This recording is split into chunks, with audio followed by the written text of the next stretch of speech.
निकाय चुनाव की सियासी बिसात पर जीत हार के दावों के बीच बागियों के तेवर भी देखने लायक है। अपने दल से मायूसी मिली तो नेताजी निर्दलीय चुनाव मैदान में उतर गए। कहने का मतलब है कि चुनावी मौसम में खास पार्टी का जयकारा लगाने वाले प्रत्याशी अब बगावत का बिल्कुल फूंक चुके हैं। पहले जिस दल के लिए पसीने बहाते थे, आज उस दल के ही खिलाफ चुनावी मैदान में ताल ठोक रहे हैं। यह हालत केवल एक पार्टी की नहीं, बल्कि दोनों ही प्रमुख पार्टियों की है।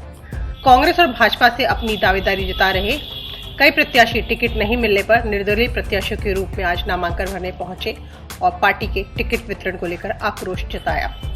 वार्ड नंबर 52 से विजय लक्ष्मी व्यास निर्दलीय प्रत्याशी के रूप में चुनाव लड़ रही हैं। इनके पति कांग्रेस में हैं। उनका कहना है कि हमारा टिकट 2 दिन पहले से फाइनल हो चुका था, लेकिन नहीं मिला। अब मैं निर्दलीय चुनाव लड़ रही हूँ। वहीं उनके पति अनिल व्यास का कहना था क्योंकि वे कांग्रेस के जिला महासचिव रहे हैं, लेकिन पार्टी ने वार्ड नंबर 52 से पैराशूट प्रत्याशी उतार दिए।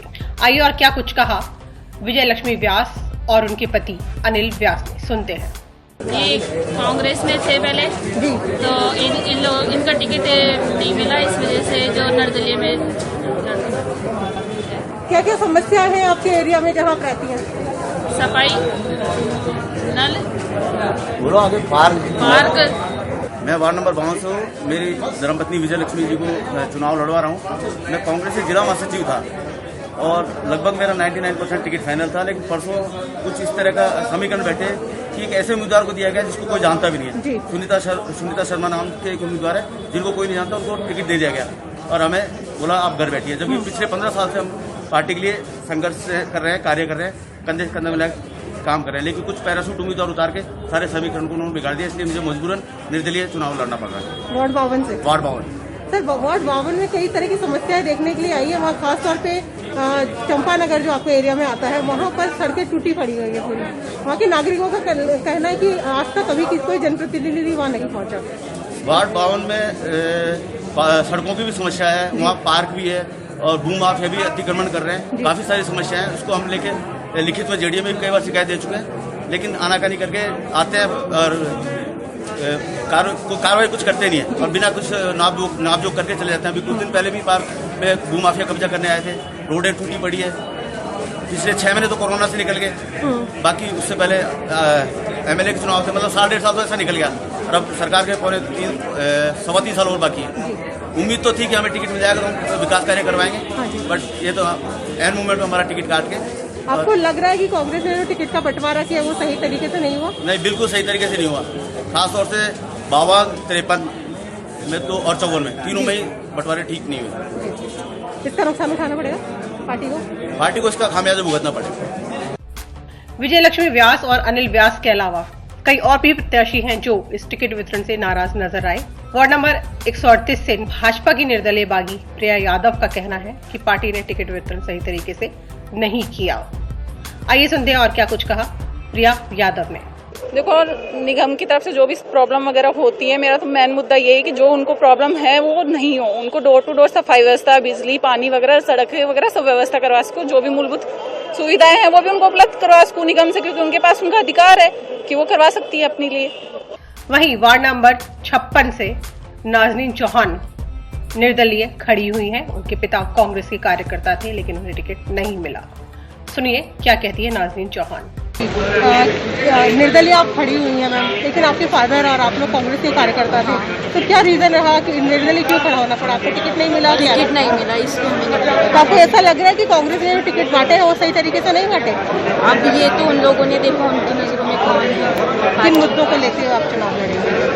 हम जो पानी की समस्या है हमारे वार्ड में और कई लाइट से उसकी प्रॉब्लम और सड़कों की वगैरह जो लोग चाहते हैं हमारे वार्ड के, उन काम को पूरा करवाएंगे।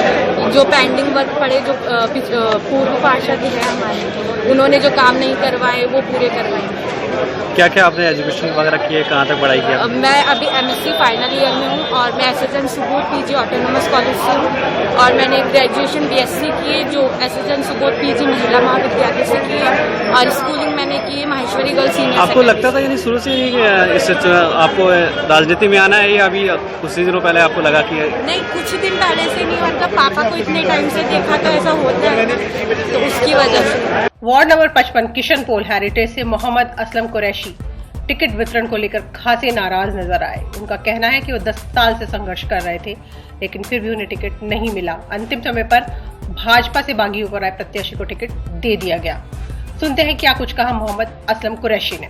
मैं पूरे 10 सालों से संघर्ष कर रहा था, कांग्रेस पार्टी से जुड़ा हुआ था। विधायक अमीन कागजी साहब के लिए मैंने खूब मेहनत की। 5 सालों में वो हार के चले गए थे, फिर दोबारा उनको टिकट मिला। टिकट मिले उनसे दिन रात एक किया।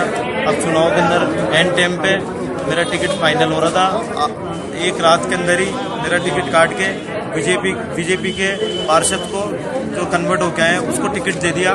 जब भी जिस सीट से मैं चुनाव लड़ना चाहता हूँ वो एक माइनॉरिटी सीट है और मेरे समाज के वहाँ पे 50% वोट है, और वहाँ पे जिसको टिकट दिया गया है प्रकाश गुप्ता को, ना तो उसका खुद का वोट है और ना ही उसके कोई समाज का वोट है, और क्या बोलते हैं उसका जीतने का ऐसा कोई भी नहीं है।